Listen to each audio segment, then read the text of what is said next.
sa réflexion philosophique, au cœur de son travail philosophique. Il était donc légitime de l'inviter pour cette édition anniversaire des 10 ans.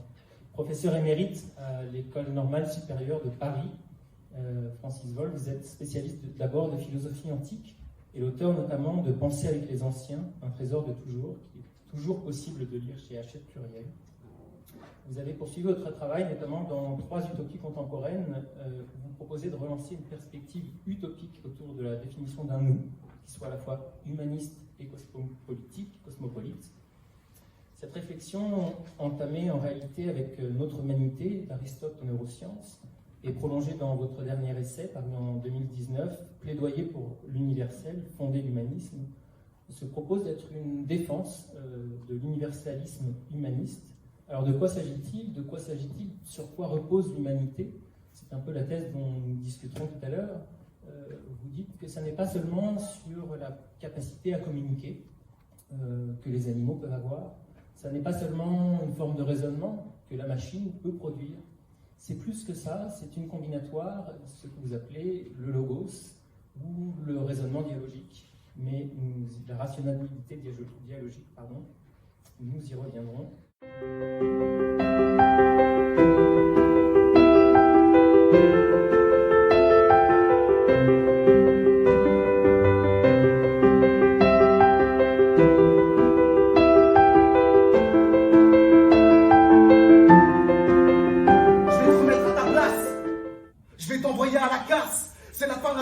C'est toi qui vas prendre une leçon, ça prend mal par où ça passe.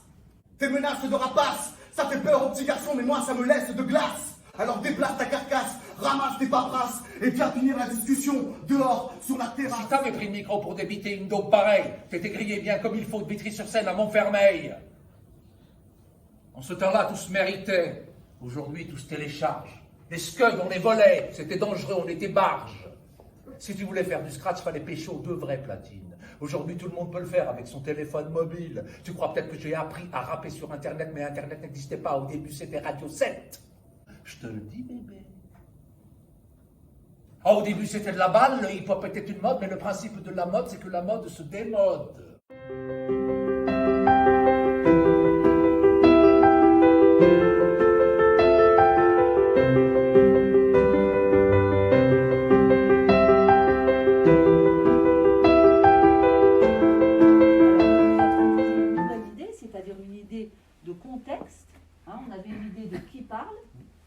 Et maintenant, c'est une idée de contexte. Quand est-ce que le silence a plus de valeur, parce qu'on va rester sur votre thème de la valeur, quand est-ce que le silence a plus de valeur que la parole? Celui qui parle, celui qui utilise des mots, les utilise pour dire quelque chose qui est authentique pour lui. On ne va pas utiliser le grand mot de vérité, parce que allez savoir ce que c'est, mais quelque chose qui est authentique.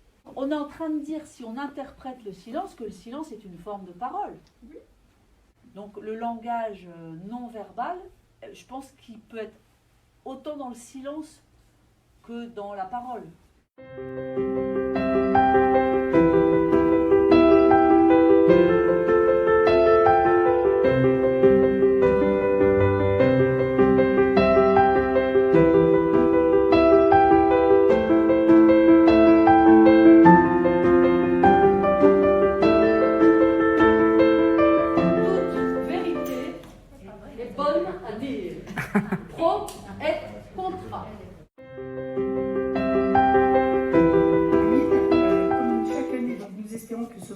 Que vous allez vivre entre les conférences et les séminaires vous permettra quand même de fréquenter la librairie philosophique qui ouvre vendredi et samedi. Vous avez déjà un aperçu de cette librairie ici et on espère aussi que vous allez pouvoir profiter un petit peu de quelques manifestations qui se déroulent au-delà du plan national de formation, c'est-à-dire samedi après-midi et dimanche, pour ceux qui souhaitent rester ou qui le peuvent. Sur ce, je vous souhaite de belles rencontres et des rencontres fructueuses surtout.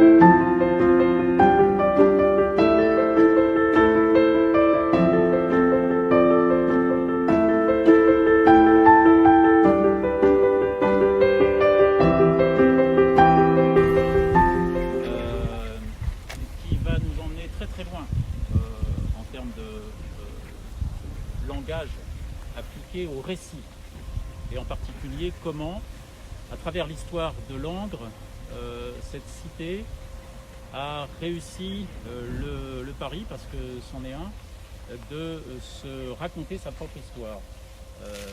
Et on va parler donc de deux récits importants dans l'histoire de cette ville. On va parler de la légende du roi Longo. Je ne sais pas si vous connaissez le roi Longo.